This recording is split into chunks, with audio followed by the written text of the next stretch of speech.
അർപ്പിക്കുന്നു.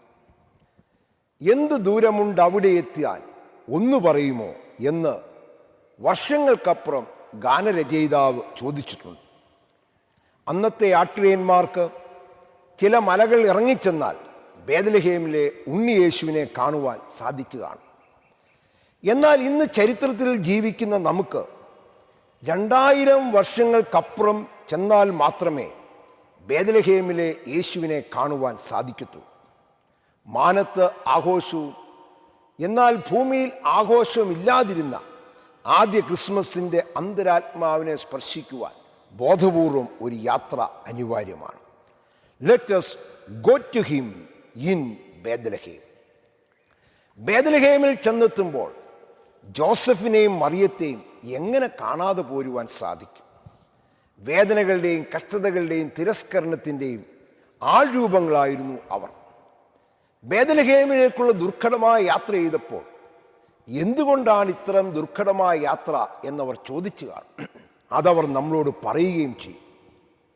എന്നാൽ അതുമാത്രമല്ല, അവർ നമ്മളോട് വീണ്ടും പറയും, ജീവിതത്തിൽ വന്ന സമാനതകളില്ലാത്ത വേദനകൾ പിടിച്ചു നിന്നതുകൊണ്ടാണ് ബേത്ലഹേം ഇന്ന് നിങ്ങൾക്ക് ശ്രദ്ധാകേന്ദ്രം ആയിരിക്കുന്നത്. സമാനതകളില്ലാത്ത മഹാമാരി COVID-19 അതിൻ്റെ നൃത്ത താണ്ഡവം ഇതുവരെയും നിർത്തിയിട്ടില്ല. എന്ന് നിർത്തുമെന്ന് നമുക്കറിയുകയുമില്ല. ഇതിലൂടെ നാം പഠിച്ചിരിക്കേണ്ട ചില സംഗതികൾ, ചില പുതിയ അനുഭവങ്ങളിലേക്ക് നാം എത്തിച്ചേരണമെങ്കിൽ ജീവിതത്തിൻ്റെ ചില പ്രതിസന്ധികൾ പിടിച്ചു നിൽക്കണം എന്നുള്ളതാണ്. Whatever the struggle, continue the climb.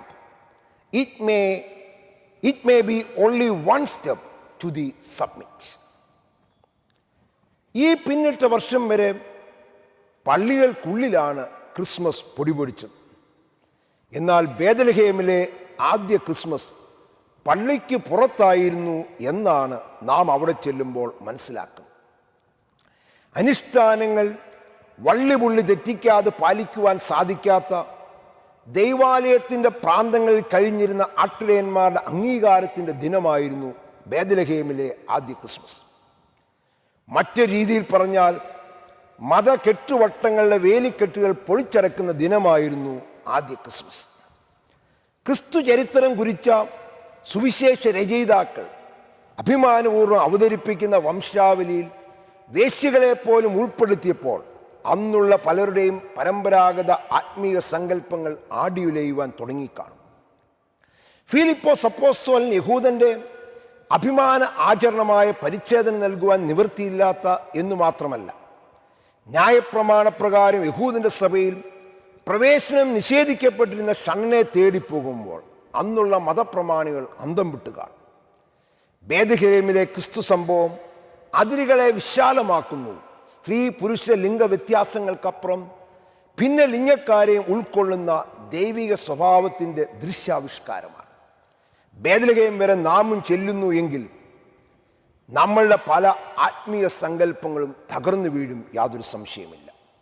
But remember, declaring all people acceptable to God is not the same as declaring all things acceptable to God.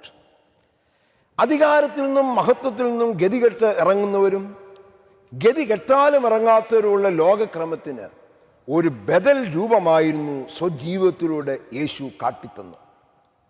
വിശുദ്ധ പൗലോസിൻ്റെ ചിന്തയിൽ എല്ലാം ഉള്ളവൻ്റെ സ്വയശൂന്യവൽക്കരണമാണ് ക്രിസ്തു സംഭവം. ലാളിത്യത്തെ പുണരുന്ന ആദ്യ ക്രിസ്മസിന് ഒരു സൗന്ദര്യമുണ്ട്. ജാട സംസ്കാരത്തിൻ്റെ നാവടപ്പിക്കുന്ന രംഗങ്ങളാണ് ആദ്യ ക്രിസ്മസിൽ നാം കാണുന്നത്. അത് ക്രിസ്തുവിൻ്റെ മാസാണ്, അല്ലെങ്കിൽ ക്രിസ്തുവിൻ്റെ ബലിയാണ് ക്രിസ്മസ്. ജനനവും മരണവും അതിനിടയിൽ നടക്കുന്ന എല്ലാ കാര്യങ്ങളെയും ഒരു സംഭവമാക്കുന്ന ശവസംസ്കാരത്തിന് ഏറ്റവും വലിയ പ്രഹരമായിരുന്നു കോവിഡ്. പക്ഷേ ചോദ്യം, ചരിത്രം നമ്മെ ഇനിയെങ്കിലും എന്തെങ്കിലും പാഠം പഠിപ്പിക്കുമോ എന്നുള്ളതാണ്. Christmas is a season not only of rejoicing but of reflection. As we go to see him in Bethlehem, let us ponder for a while where he is and where we are. This year's Christmas won't be the same if we really go to Bethlehem and see him. As the wise men took a different path after seeing Jesus, let us also take a new path which is acceptable to God after seeing Jesus in Bethlehem. Let us courageously face the new challenges around us because he is Emmanuel, God with us. May God bless all of us.